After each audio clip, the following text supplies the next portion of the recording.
Welcome to our podcast. I'm joined today by Miguel Sanchez. He is our interior design manager at Ellergott Design, and I'm excited to get into this conversation. Thanks, Brent.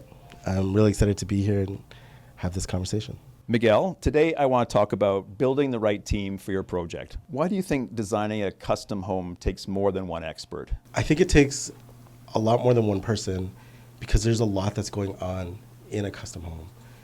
Having a good team, having input from these other consultants, including the client, I feel really helps to make that home an actual home as opposed to just a structure or just lines on a page. Ultimately, we're in the business of designing spaces that people inhabit, that they interact with. And in order to get the best result, the best end for our clients, we need that input. There are things that other consultants see that we may not take into account right away. But if we catch that early enough, we can adjust and find the best solution for our clients. Excellent. Yeah, what came to my mind was us as designers, we're designing, producing, beautiful homes on paper and 3D visualization. But unless we have a builder, they just stay that way. They're kind of pretty pictures to look at. Absolutely. And again, for a builder, if they don't have that feedback or drawings to go off of, they aren't being able to build. So that's just a easy breakdown of two of the areas of professionals that are required. Absolutely. And it's something, again, like if we have an open and healthy dialogue with the builder and the client, and even someone like a structural engineer, we're able to really get ahead of these things. And so we can avoid unsightly bulkheads, or we can adjust for structural components that are required just to keep the house safe. But if we catch them at the end, or if there's no communication, we end up with these scenarios where, for example, we've got a structural post in the middle of a floor and nobody ever talked about it. Yeah. And it doesn't necessarily affect us later on, but it affects the client. Right. And it's something that when they're in that space, they see that and they know, and that's not what we're interested in. We want them to be in that space and to be happy and comfortable and to love that space. And by having a clear and transparent dialogue, we're able to do that. We're able to get ahead of that and really promote what it is that we do through beautiful homes and design, but also livability, because at the end of the day, these are living spaces. When people think about home design, they often think about blueprints. But what really makes it a team effort? I think that's absolutely correct. I think when people do think of a custom home, their first thought is a blueprint, but a blueprint is just a skeleton, it's just a framework. And it's influenced obviously by conversations that we're having with the client and with even our staff at Ellergott. But taking it from that framework, from that skeleton, involves lots of input, and it takes a very long time to turn it into a home. And it's through those conversations that we're able to find great solutions, that we're able to create a space that speaks to the client, that they want to interact with, and I think the blueprint is the start. It's really where we start to see these ideas coming into place, and hopefully where the client is getting excited. But we need a team to take it from there, to turn it into a custom home or a forever home for our clients. Yeah. What do you think? I think the blueprint is what people think about, but I see that as being the end result. It's like what we give to a builder for them to, say, submit the building permit to get the construction going. But that's just a technical piece of information, pages with floor plans and elevations and sections and kind of what the city or municipality is looking for approval to review to make sure it's safe and meets the building code. But I think what a lot of times clients don't see all the work that happens from even property selection to that construction starting. And a lot of times in our process, it's very collaborative, and they're involved in all those meetings with our designers. Absolutely. But a lot of that work is happening behind the scenes when a designer's sitting there for you as the interior designer. You're making selections and working through concepts and mood boards and that kind of thing. Absolutely. But on the residential design side, it's like working through floor plans, and there's so much detail to go through that the client is paying for that end blueprint, but it's not necessarily the whole process or all the 3D visualization that we're providing to give them insight into what that home is going to look like in the end. Yeah, and I think at Ellergott especially, like, because we're really looking to integrate the residential and the interior design departments, we're having a lot of these conversations in the background. Yeah. So the client might not necessarily see that dialogue, but we're talking all the time and going, how can we refine this space? We know the client, we know what they're looking for. What's the best solution here? And so we're approaching it now, not strictly from an architectural point of view or an interior design point of view, but really an integrated process and going, okay, how can we make this more efficient? How can we get to the best solution efficiently and collaboratively, you know, and have the client be excited throughout that process, you know, because at the end of the day, yeah, like, you're right. The blueprints are a technical piece that we have to provide and that the builder's going to use, but ultimately it becomes a real thing. And it's a huge investment for our clients and for their time, their money, and even for us, for our time. And we want to give them the best possible product that we can. Yeah. What's the difference between building a house and creating a dream home? I think that comes back to kind of like what we've already been talking about, where we're having this integrated process, you know. We're really looking at, for example, like how the house sits on the lot. You know, we're taking into account, like, where's the light?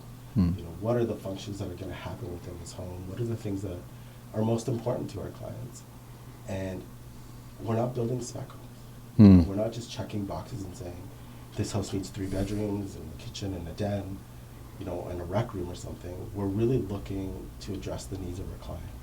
And it's that attention to detail and those conversations and that collaboration, not only within the team at Ellergott, but with other consultants and the client, that really create this custom home, a forever space, where, again, like, the client walks into that home and it makes sense to them. They're at peace and they're excited to be there, you know, and I think that's a huge distinction between just building a home and building a custom. Yeah, yeah. It's interesting. That's exactly what I was thinking when it came to using those 2 examples, one being a spec home, which we do for developers and builders. It's important in our city to meet certain people's needs.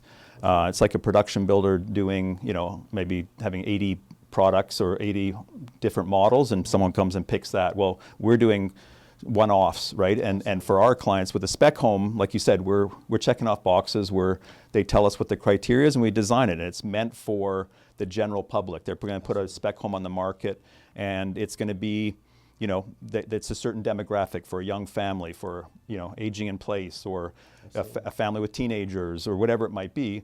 In a certain community, but most of our clients are looking for a custom designed home for them and their exact needs and their lifestyle. Exactly.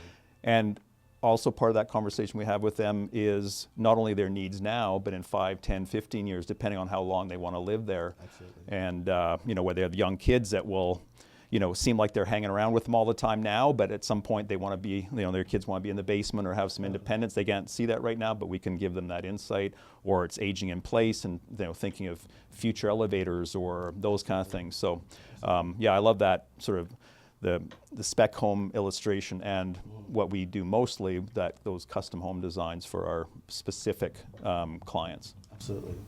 And I think that's where we've been really successful as well, is creating these bespoke spaces. You know, it's something that our clients get really excited about. And I know that I love investing in that and building those relationships.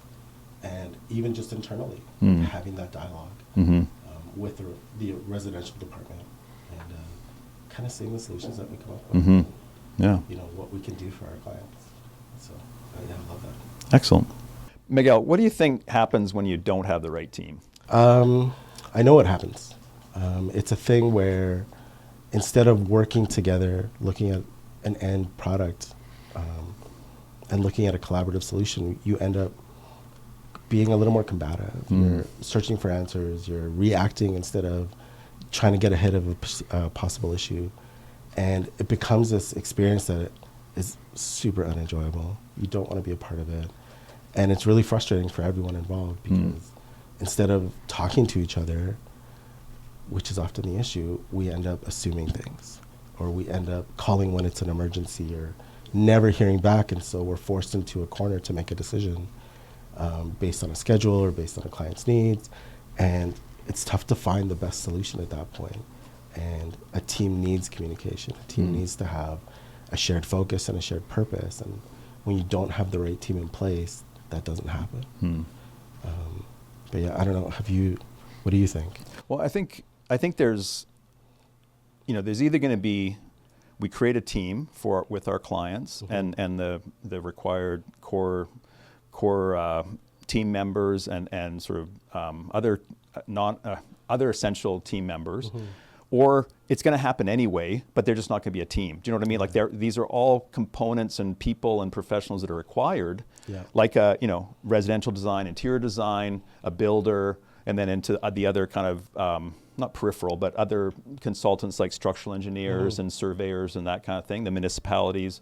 And if we're not creating a team near the beginning, and we don't have, like you said, we don't have that really good communication, that healthy, almost not egoless, but at least where people want to be a part of that team, like these professionals for the benefit of the client, then really we are just kind of fighting each other. And I think sometimes in our industry, what I see is these individual professionals with maybe too much ego. So instead of being team players, they're really, even in meetings and that sort of thing, they're kind of have that look at me, look what idea I've come up with, instead of, like you've mentioned a few times, this integration between obviously the design professionals, but also that builder who also sees it from what does this cost? Absolutely. Great idea, but that doesn't quite fall within the budget, or that's a very complex roof line or whatever. And that's again, timing and construction, so that will complicate things. But if we don't all have all those people talking in meetings, a client can still feel like things are kind of happening,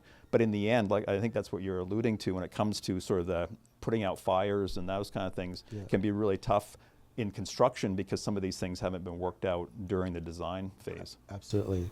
Yeah, and addressing something like that in design phase is often a really simple issue versus addressing it in construction.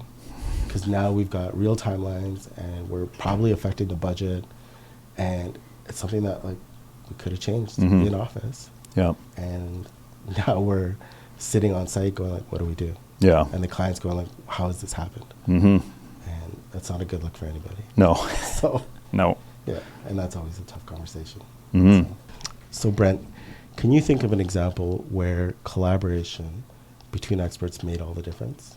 Yeah, Miguel, I do remember a specific instance, and this is probably 15, 20 years ago or more, when I was just started the company and I had a client and I was working with them on the residential design portion of it. Yeah. And I wasn't really aware or not focusing on the other team members, like the builder coming up, including them and having them part of the conversation. I was having a isolated silo type of conversation with my clients, thinking, wow, isn't this great? Look, we're getting along, we're communicating well, I'm designing a beautiful home. And I remember finishing off the design phase, doing the construction drawings. I believe it was an acreage home. And here's your blueprints, here's your product, here's your end result. Go ahead and start building, hope it goes well. And they were happy with the design.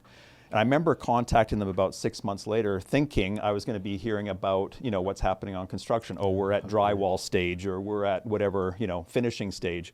Totally. And I remember them saying, no, we didn't, we didn't go through with the construction. It was too expensive. And I remember thinking to myself, well, why is that? Is that the builder's fault? And I realized, no, that's my fault. That was me not realizing these other components and professionals that are required to come together, create a team for our clients, so that that builder could have been a part of those meetings to say, hey, Brent, this is a great design, but I think we might be a bit over square footage. Or if you do that, Mr. and Mrs. Smith, Mr. and Mrs. Client, that you need to be aware that your budget or the cost has now gone up by $40,000, and they can make that decision. Is that the right thing for them? Yeah, and I think that's really important to point out. Like, when we're having these conversations with our client, if we're doing it in isolation, that's exactly what happens. Like, at the end of the day, we want to create a space that's beautiful and that they love, but we have to take in real world implications, things like a budget. And if they've already got a builder selected, we need to see those numbers. We need to see where they're going or where they need to go. and what their framework is as well, like even just financially, and say like, okay, well, maybe we need to readjust slightly. Yeah. Because again, like a change on paper is very minimal, but if we don't address that ahead of time, yeah, like it could lead as far as that house never being built. Yeah. And now it's just an idea. Yeah, I know that you've mentioned over the years that we've been friends and colleagues, the example of, say, selecting a tile, and the tile itself can have 3 different ranges. One's made in Italy, one's made in China, one's made in India, or whatever. Like and each one will have a different price, but really it's the same look and maybe quality, and you can determine, or the builder can help determine what does that client have as a budget, and maybe that one needs to be pared down to stay within a budget, but maybe a priority is a countertop that's worth the money, and we'll save over here with another selection. Absolutely, and I think a lot of what our clients look to us for is our input, you know, and our expertise in those areas, and saying like, yeah, that's a beautiful component of this house, whether it's a stair or something like that, and us looking at the bigger picture and going, yeah, that's an amazing staircase, but that's also 10% of your budget. You know, like, does that really make sense? Can we achieve a similar look and feel with maybe a more cost-effective option? You know, so. How can a client ensure that their vision shows up in their final home? I would say it's communication. We need a client that is engaged. This always gives us the best end result. A client who's not afraid to share their vision, things that are important to them, big or small. We want to know those things.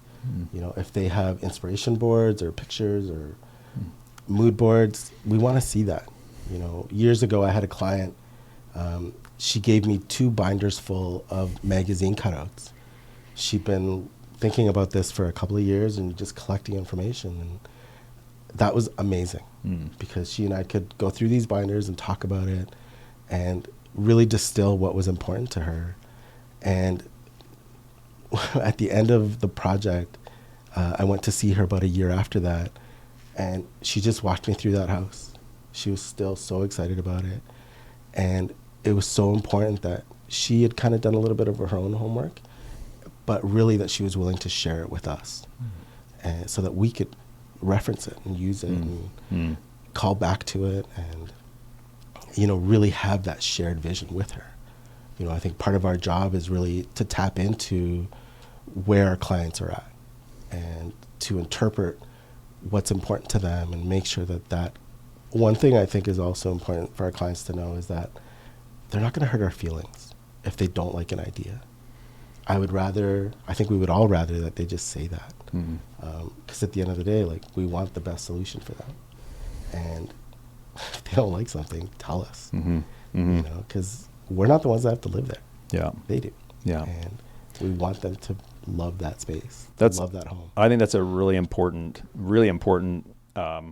concept to get out to our clients, because I think they feel like we're designers, we know the solution. It's like, I don't think we're providing with solutions, but not the only solution that they have to pick. So if we show them something, I think that's it. Is like, how do we ensure their vision comes to reality? It has to be that 2-way conversation. And fortunately, it hasn't happened that often, but I have had calls from clients saying, hey, my designer, our designer seems to be going off track a bit. And that's where I will talk to the designer and say, hey, something's happening here. Can you please address this? Yeah. And then we just get back on track. So it's not, you know, maybe they're a bit back to your question or your comment about, you know, like some clients feel bad saying something. It's like, don't, like, because we're so used to that as designers, being able to be critiqued all the time. And it's not something, we have pretty thick skin. And it's important for a client to be bold enough to say, I'm not happy with this. And then we just regroup. It's not like, oh, it's not, oh boy, we're offended. It's, okay, thanks. Well, what do you like about it? What don't you like about it? Let's move on and create something even better. Absolutely. Like, I think a big portion of design is refinement. You know, and in order to do that, we gotta have dialogue. We need it. Yeah. And I think a true team isn't too concerned about hurting each other's feelings. Like, obviously you don't want to be a jerk about it, but we want the same thing, you know, and that's what we're here for. And that refinement is super important.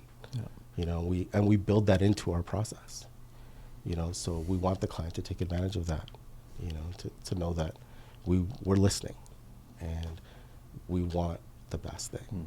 So, Excellent. what kinds of things do residential designers have to consider beyond just the look of the house? Well, I think what we want, and it's even in our questionnaire, we do talk about, maybe the style of the exterior. It's a colonial, it's, mid-century modern, or whatever the style might be from the look on the outside. But we also want to be looking at functionality, because when we're starting to, the first thing we do is start to lay out the floor plans based on, if it's an inner city house, we have a certain setbacks, and we have a footprint that we can work within, or an acreage, we have a bit more freedom. But we start working on those floor plans. We want it to be functional, so it's not just how it looks, like because we're thinking about, when we're working on a 2D floor plan, we're really thinking about a 3D, like what's it going to feel like in that space. Absolutely. So the functionality, how efficient it is there too many hallways? We're trying to pare it down to be really usable based on a client's needs and wants. Some people have, young kids, or they entertain a lot, so we have a larger great room, or they have their family over a lot. So those are the kind of things where it's really functional. So when they move into their home, they're going, oh, I'm so glad they asked us those questions, or really pushed us on hobbies, or, do you need a home office, or that sort of thing. And even though, the look of the home is important. And again, I'm not saying it's a lot of interior design, but it really is. Like what you do in interior design is selecting the interior, like a lot of it's interior selections, but it can really, that's also a mood too. Like you can give that direction to someone. Like we're talking, like I believe that residential design is kind of up to the drywall stage, and then you guys step in and help with that as well, but also add the feel of the home, which is critical to, again, that how much a client enjoys living in that house. For sure. And I think, even to kind of expand on what you said, like when we look at a space, when we look at a home that we're designing, like we're looking at the environment that it sits in. You mentioned like an inner city home, and you're right, like we have very firm setbacks and parameters that we're allowed to work in, but we still want to be cognizant of, how does the sun affect that space? Like, are we getting enough light? Do we need to add a window or something in another part of the home? Is that possible? Yeah. Things like that, because at the end of the day, like this is a livable space. Right. And we want to make sure that, yes, it's form and function, truly. And, I think that's a lot of times people don't understand that, like where we're looking at the project in this really broad and, kind of bird's eye, at the start, and really getting into the details as we move forward. But yeah, like for us on the interior design side, it really is about how does the space function? Is it meeting their needs? And on an aesthetic level, do they love it? Like we're not going to pick, a color or a pattern or a fabric or something like that if it's not something that resonates with them. We'll create an entire palette, and show it to them ahead of time. We know it looks good, but do they? And how does it feel for them? How does it resonate with them? And so it's really important for that.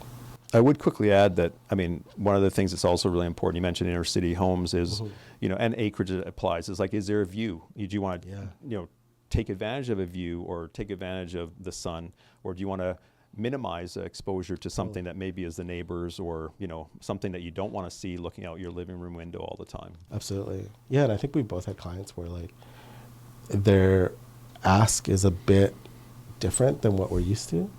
Like we did a house a couple of years ago where it's an inner city home, but they didn't want to have a living room or dining room or anything public at the front of the house where all the light is.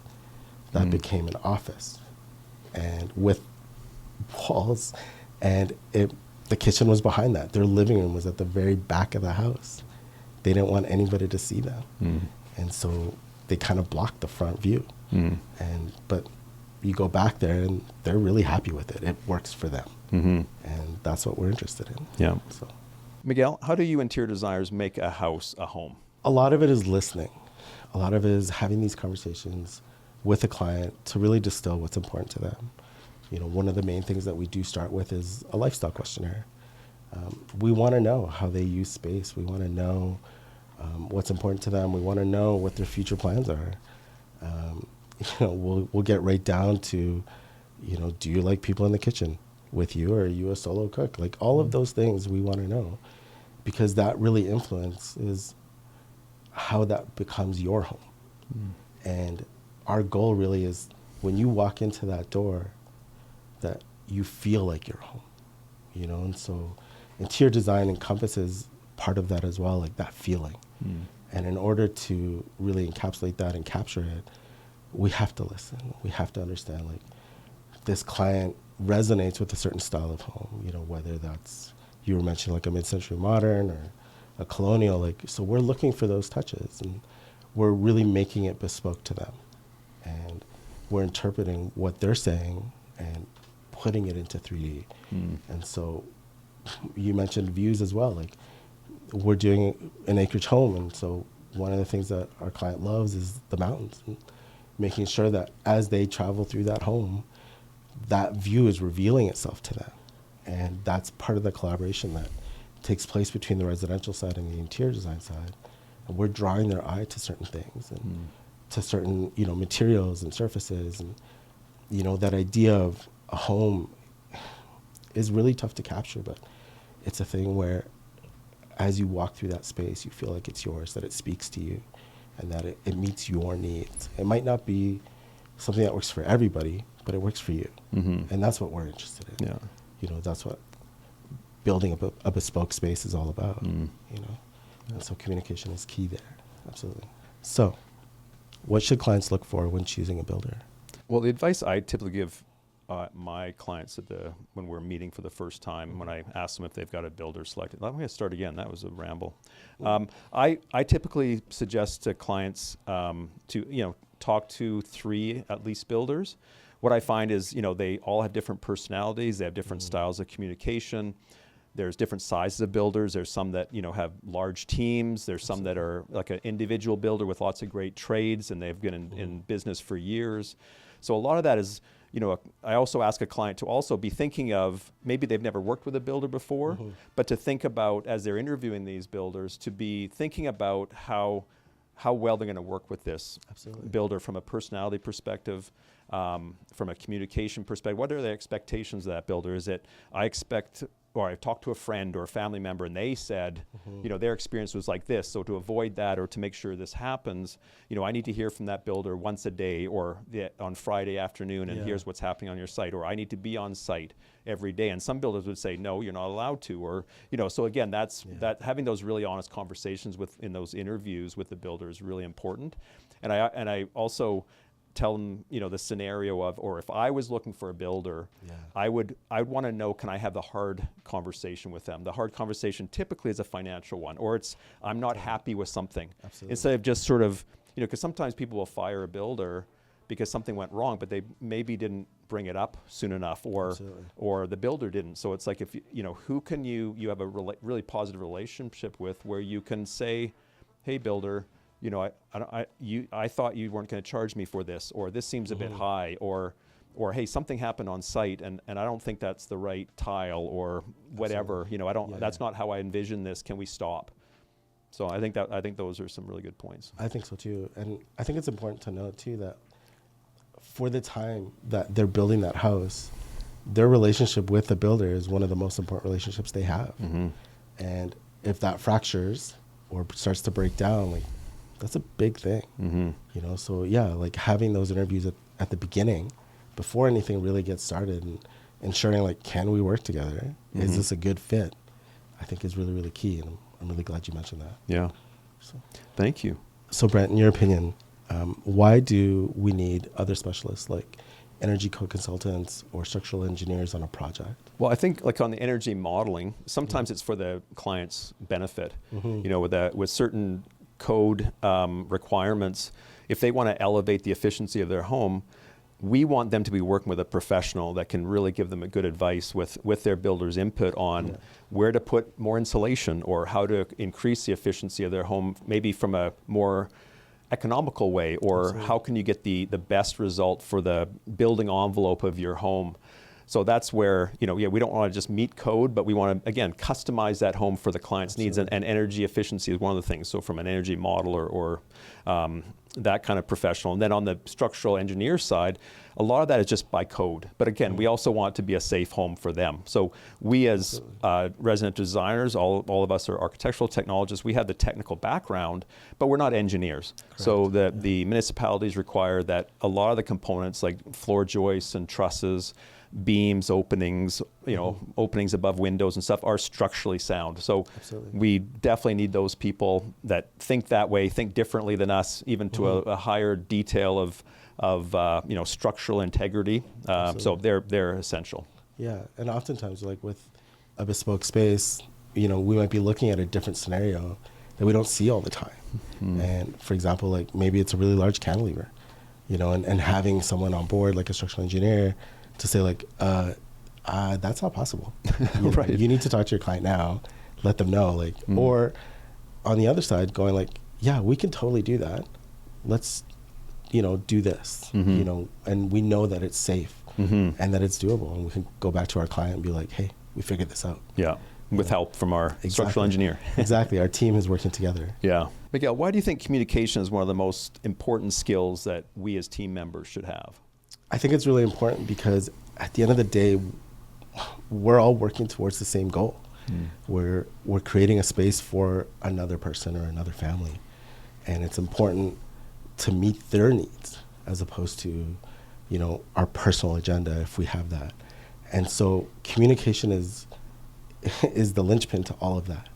And if there's a breakdown in communication, suddenly solutions that could have been easy become tedious and become onerous.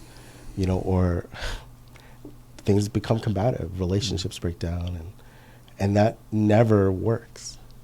I think we've been in the industry long enough to have seen what happens, and something that could have been a really easy fix.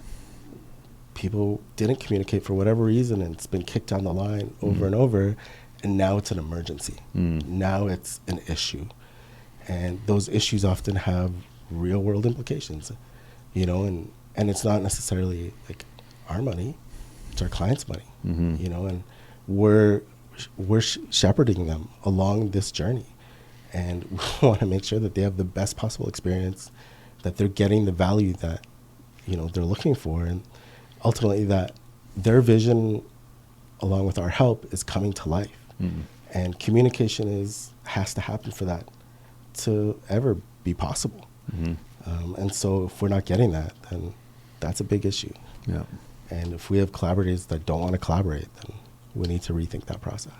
So why is building the right team often as important as the actual house design? Well, I would say it's as practical as, you have a blueprint, you have the exact framework, yeah. custom home that you want. But if it's just a blueprint, if you don't have the team, again, so we could work as designers with a client, work in silo, but if we don't have a builder, we don't have the engineer, we don't have an energy consultant, surveyor, trades to build the homes, HVAC experts and framers and excavators, if we don't have all those people that come together, really it's back to kind of that blueprint. And no one, I don't have any clients that want that as an end result. They all want a renovated house. They all want a new home, an inner city or acreage or vacation home, or they're doing a multifamily development. All of them want, the end result is not the blueprint. It's the home to move into or the multifamily to sell or to rent out. Absolutely. So I think that the practicality is that, without the teams, and I mean a large team, is critical, or else we come back to that initial question about blueprints. It is kind of that image of here, Mr. and Mrs. Smith, here you have some blueprints to play around with, and that's about it. Yeah. Here's some good ideas. You're right. At the end of the day, like the goal for everybody involved is to see this built, to see it in use, and having the right team is critical to that. Yeah. And sometimes that little bit of extra legwork up front at the beginning of the project will save you at the end. Or even throughout the project, that clear communication, knowing that everybody that's involved has that shared vision.